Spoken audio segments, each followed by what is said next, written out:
मैं हूं अंकित अवस्थी। आप हैं मेरे साथ में एक ऐसी खबर पर चर्चा करने के लिए जो देश के लिए जानना जरूरी है, क्योंकि आप सबके लिए देश के एक ऐतिहासिक स्थान का नाम फिलहाल बदल गया है, लेकिन वो देखने के लिए भी खुल गया है। अपडेट दो जानकारियों के साथ कि नाम अब बदलकर मुगल गार्डन से अमृत गार्डन हो गया है। वहीं दूसरी तरफ आपके लिए आज से ये ओपन भी हो गया है। क्या है पूरी जानकारी, विस्तार से बताते हैं। चलिए चर्चा करेंगे और आपको बताएंगे कि अमृत Udyan is new name of Mughal garden. Mughal garden कहां है? तो राष्ट्रपति भवन में है। कुछ तस्वीरें दिखाएंगे, कुछ राष्ट्रपतियों से जुड़ी हुई वहां की यादें दिखाएंगे, साथ में यह भी बताएंगे कि इसका इतिहास क्या है, कब इसका निर्माण हुआ, किसने इसका निर्माण किया, वगैरह वगैरह। साथियों, Rashtrapati Bhavan Mughal garden renamed to Amrit उद्यान, आप यहां पर खबरों के साथ इसको देख सकते हैं। और यहां पर राष्ट्रपति भवन की कुछ तस्वीरें आपको दिखाई गई हैं और उसके साथ में लगा हुआ गार्डन आपको दिखाया गया है। क्या यहां पर आम व्यक्ति जाकर प्रवेश कर सकता है? जी हां। जब हम बोलते हैं कि भारत एक गणतांत्रिक देश है, तो गणतांत्रिक देश का सीधा सा अर्थ होता है कि भारत के किसी भी प्रेमाइसिस के अंदर एक आम साधारण नागरिक प्रवेश कर सकता है। यही गणतंत्र की सबसे बड़ी पहचान होती है। वहीं राजतंत्र के अंदर प्रतिबंध होते हैं कुछ निश्चित स्थानों को लेकर। गणतंत्र है तो गणतंत्र के अंदर कुछ निश्चित नियम कानून होंगे जिसकी पालना से वहां पर सुरक्षा व्यवस्थाओं को मुस्तैदी से निभाया जा सके, लेकिन उनके चलते इसकी पालना करते हुए एक आम नागरिक राष्ट्रपति भवन के इन जगहों पर जा सकता है।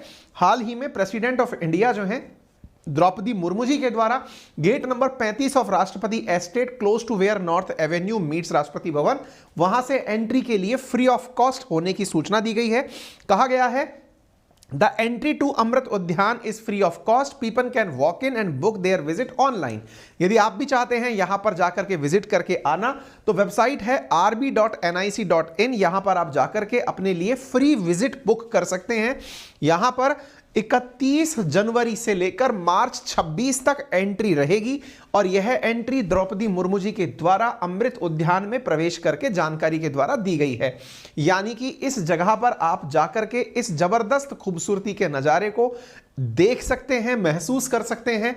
इस गार्डन को जहां बनने में बहुत सा समय लगता है, गार्डन की देखभाल और तमाम चीजें करने में बहुत सारी मेहनत लगती है, अब वो आप लोगों के लिए खुल गया है। सामान्यतया हर साल ये इसी सीजन में ओपन होता है। आप इसी सीजन में इसकी खूबसूरती का जाकर के रियल मुआयना करके आ सकते हैं। यहां पर जिस तरह की पौधे लगे हैं, आप लोगों के लिए 31 जनवरी से 26 मार्च के बीच में ये ओपन रहेगा।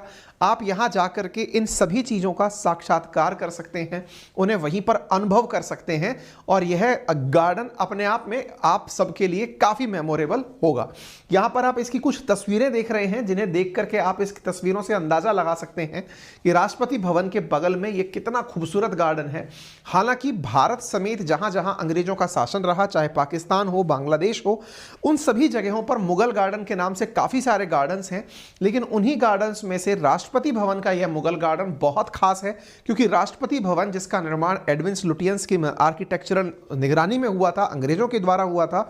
अंग्रेजों ने कोलकाता से अपनी राजधानी को दिल्ली शिफ्ट किया था, तो अपने वायसराय के निवास स्थान के रूप में राष्ट्रपति भवन का निर्माण किया था। तो एडविन लुटियंस ने जब इसका निर्माण किया तो अपने वायसराय के लिए तत्कालीन, क्योंकि आपको मालूम होना चाहिए अंग्रेजों की जो सबसे पैसे वाली जो कॉलोनी थी वो इंडिया थी, तो ऐसी स्थिति में यहां के हर चीज को, एक फील को बहुत ही खास बनाना चाहते थे। उसी क्रम में इस प्रकार के गार्डन को वायसराय हाउस के बगल में बनाया गया था और फिलहाल यहां पर वायसराय हाउस ही राष्ट्रपति भवन है। कहते हैं कि वायसराय हाउस के बाद जब इसे राष्ट्रपति भवन बनाया गया तो तत्कालीन राष्ट्रपतियों के द्वारा श्री राजगोपालाचारी जी जो पहले स्वतंत्र भारत के गवर्नर जनरल बने, वो इस राष्ट्रपति भवन में रहने में बड़ा ही संकोच किए। यानी उन्हें ऐसा लगा कि ये नहीं यार, ये मतलब ये कॉलोनियल माइंडसेट के तहत बनाया गया स्थान है, हम यहाँ नहीं रह पाएंगे। उन्होंने अपने आप को गेस्ट रूम में रखने का कहा कि हम गेस्ट रूम में रह लेंगे, इस महल में नहीं रह पाएंगे। इसके बाद में फिर डॉक्टर राजेंद्र प्रसाद जब राष्ट्रपति बने, उन्होंने भी सेम प्रकार की प्रतिक्रिया देते हुए कहा कि इस राष्ट्रपति भवन में हम नहीं रह पाएंगे, हम इस राष्ट्रपति भवन के गेस्ट रूम में रह लेंगे। और तब से लेके आज तक यह परंपरा चली आ रही है। यानी कि उस विरासत को हम संजो कर तो रखे हैं, लेकिन उसका उपयोग जो है वो इसी प्रकार से कर रहे हैं कि हम वहां के रख रखाव में हैं। एक प्रकार से वहां पर बहुत सारे ऑफिसेज, कार्यालय सब बने हुए हैं और जब भी कोई विदेशी अतिथि आता है तो उसका स्वागत सत्कार वहां होता है। और इस प्रकार की यहां पर निर्माण कार्य हुए हैं। आप यहां पर देख सकते हैं 75वें आजादी के अमृत महोत्सव के अवसर पर इस उद्यान का नाम परिवर्तित करके अमृत उद्यान रखा गया है। यह जानकारी नाविका गुप्ता जी जो डेप्यूटी प्रेस सेक्रेटरी हैं प्रेसिडेंट की, उनके द्वारा दिया गया है। ठीक है, आप यहां पर होर्डिंग लगा देख सकते हैं अमृत उद्यान, और राष्ट्रपति भवन के नजदीक इसको बनाया गया है। आपको ज्ञात हो कि अब तक इसी पूरे प्रमाइसेस के अंदर, विशेष रूप से लुटियंस के जोन के अंदर, बहुत सारी चीज़ों के नाम बदले जा चुके हैं। जैसे राजपथ का नाम बदल करके कर्तव्य पथ हो चुका है, औरंगजेब रोड का नाम एपीजे अब्दुल कलाम रोड हो चुका है, डलहौजी रोड का नाम बदल के दारा शिकोह रोड हो चुका है, दिल्ली रेसकोर्स रोड का नाम बदल करके पीएम मोदी जिस पर रहा करते थे उसका नाम लोक कल्याण मार्ग हो चुका है। यानी कि नाम परिवर्तन का एक दौर चल रहा है।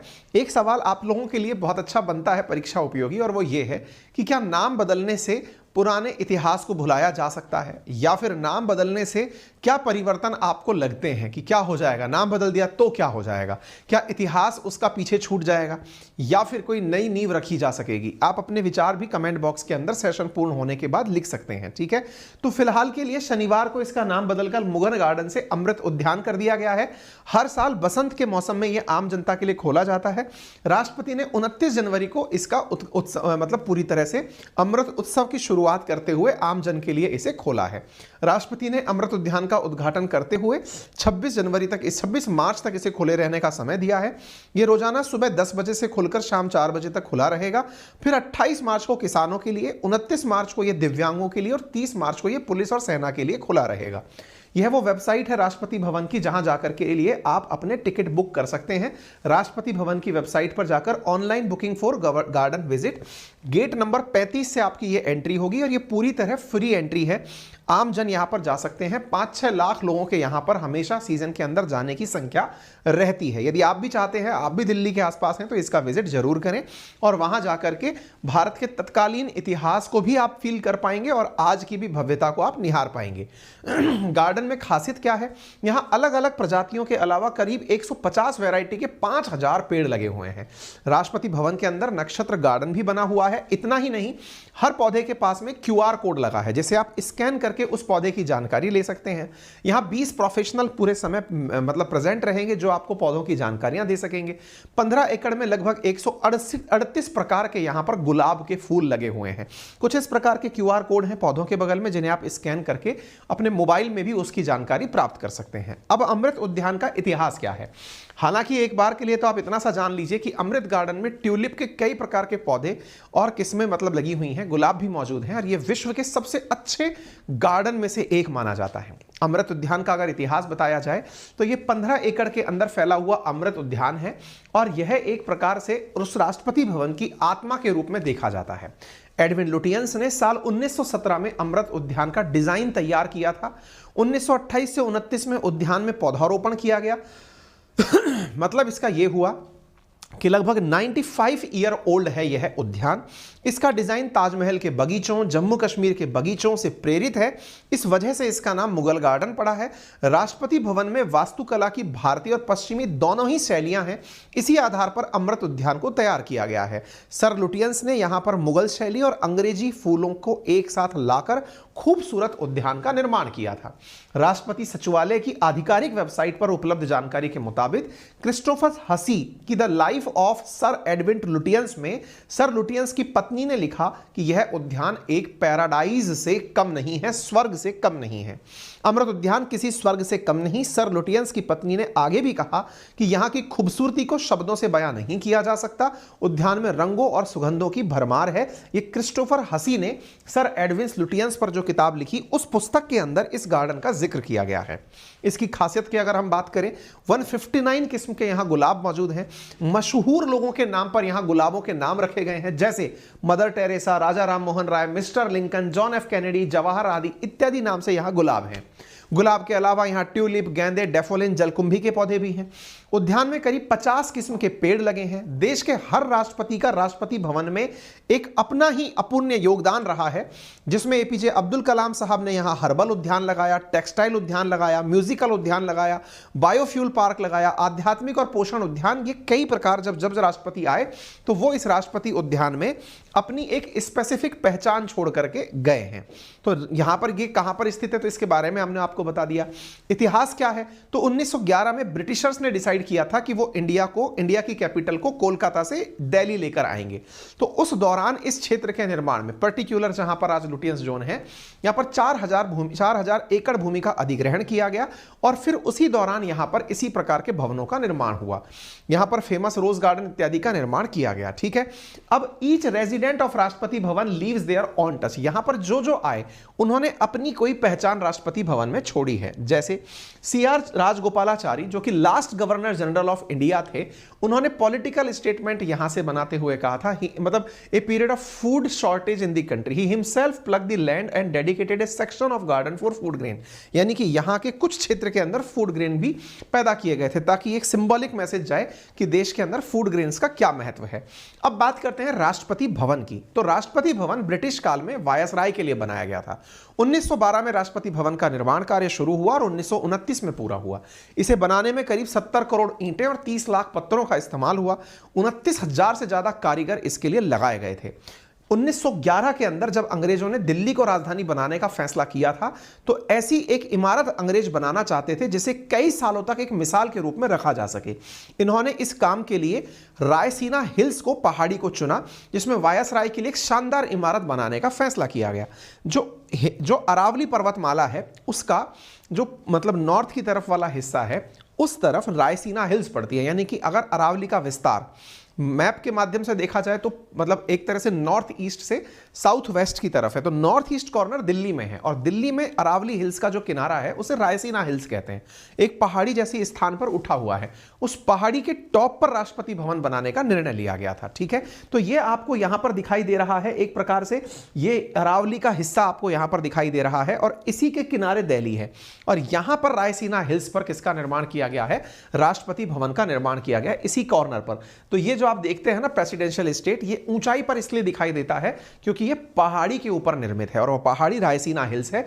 इसी वजह से आपको याद हो तो भारत की जो इंटरनेशनल संवाद होते हैं डिप्लोमेटिक, उन्हें रायसीना डायलॉग्स के नाम से जाना जाता है। रायसीना डायलॉग्स इसी वजह से फेमस हुआ नाम है। ठीक है, तो उम्मीद है कि आपको यह जानकारी तैयार हो गई होगी। 1929 में यह राष्ट्रपति भवन जो इमारत है ये बनकर के तैयार हुई। हालांकि फिर कितने समय तक यहां अंग्रेज रहे ये आप सब जानते हैं। आजादी के बाद देश के पहले गवर्नर जनरल चक्रवर्ती राजगोपालाचारी जो हैं वो इसी महलनुमा इमारत के अंदर जब रहने आए तो वे इसकी शान शौकत से परेशान हो गए। उन्होंने कहा कि राजगोपालाचारी कुछ दिन बाद ही यहां से अपने जाने का मन बना लिया, लेकिन प्रोटोकॉल के हिसाब से वो यहां से जा नहीं सकते थे। तो इसके बाद उन्होंने गेस्ट रूम में रहने का निर्णय लिया। 26 जनवरी को जब हमारा देश गणतंत्र बना, पहले राष्ट्रपति राजेंद्र प्रसाद जी बनाए गए, तो वो भी गवर्नमेंट हाउस को राष्ट्रपति भवन में बदल दिया गया था। राष्ट्रपति भवन के अंदर रहने पर राजेंद्र प्रसाद जी यहां रहने आए, लेकिन वो भी यहां की शान और शौकत को अपना नहीं पाए। ऐसी स्थिति में उन्होंने भी राजगोपालाचारी जी की परंपरा को जारी रखते हुए गेस्ट रूम में रहने का फैसला किया और यह परंपरा आज भी जारी है। यानी कि एक प्रकार से हमारे जो यहाँ के राजनेता आए, देश के राष्ट्रपति आए, उन्होंने उस भवन को इस रूप से लिया कि यह हमारे रहने का स्थान नहीं है, ये बहुत ही सारे लोगों के खून पसीने की कमाई से बना हुआ धरोहर है। तो उस धरोहर को धरोहर की तरह ही संरक्षित रखा जाता है और राष्ट्रपति अपने यहाँ पर गेस्ट रूम के अंदर निवास करते हैं। यहाँ पर बहुत सारी विशेषताएं हैं राष्ट्रपति भवन की, जैसे भारत की प्राचीन शैली, पाश्चात्य शैली, मुगल शैली का यहाँ पर बनाने में प्रयोग किया गया है। खंभों में घंटियों को उकेरा गया है। यहाँ पर कर्नाटक के मुराबीदरी नामक स्थान पर स्थित एक जैन मंदिर से जो आकार मिला उससे इसको प्रेरित किया गया है। इटली के रोम में स्थित क्यूरनल पैलेस के बाद यह दुनिया का दूसरा सबसे बड़ा निवास स्थान है। इस दुनिया में इस भवन में लगभग 340 कमरे हैं। राष्ट्रपति भवन के बैंक्वेट हॉल में एक साथ 104 लोग बैठ सकते हैं। राष्ट्रपति भवन में 750 कर्मचारी काम करते हैं, जिनमें 245 राष्ट्रपति के सचिवालय के अंदर काम करते हैं। यहाँ पे एक दरबार हॉल है जिसको रंगीन पत्थरों से सजाया गया है। प्रधानमंत्री को पहले यहाँ पर ही, अटल बिहारी वाजपेयी तक जब प्रधानमंत्री हुए तो राष्ट्रपति द्वारा प्रधानमंत्री को यहीं पर शपथ दिलाई जाती थी। तो ये दरबार हॉल भी यहां पर बहुत खास है। उम्मीद है आप सभी साथियों को ये जानकारी थोड़ी मतलब ऐतिहासिक है और अच्छी लगी हो। अगर जानकारी अच्छी लगी हो तो इसे अपने जरूर साथियों से साझा करें। हमारा जो एक आपके लिए प्लान चल रहा था अनअकैडमी पर, अंकित 10 रेफरल कोड पर 10% डिस्काउंट का, उसे इस महीने की 2 तारीखों तक और बढ़ा दिया गया, यानी 31 तक आपको ये 20% डिस्काउंट का ऑफर और बढ़ाया गया है, जिसमें यदि आप एसएससी कैटेगरी के अंदर कोई सब्सक्रिप्शन परचेज करते हैं तो 24 महीने का सब्सक्रिप्शन आपको 6479 रुपए का प्राप्त हो रहा है, जिसमें आपको एडिशनल वैलिडिटी भी उपलब्ध कराई जा रही है। तो आप मेरा रेफरल कोड यूज करके, जैसे मान लीजिए एसएससी कैटेगरी में 24 महीने का सब्सक्रिप्शन आप लेते हैं तो मैथ, रीजनिंग, इंग्लिश जैसी तमाम क्लासेस, वहां पर जो टॉप एडुकेटर्स की क्लासेस हैं उन्हें आप प्राप्त कर लेते हैं। ठीक है, फिलहाल के लिए इतना ही। अपना ख्याल रखें। धन्यवाद।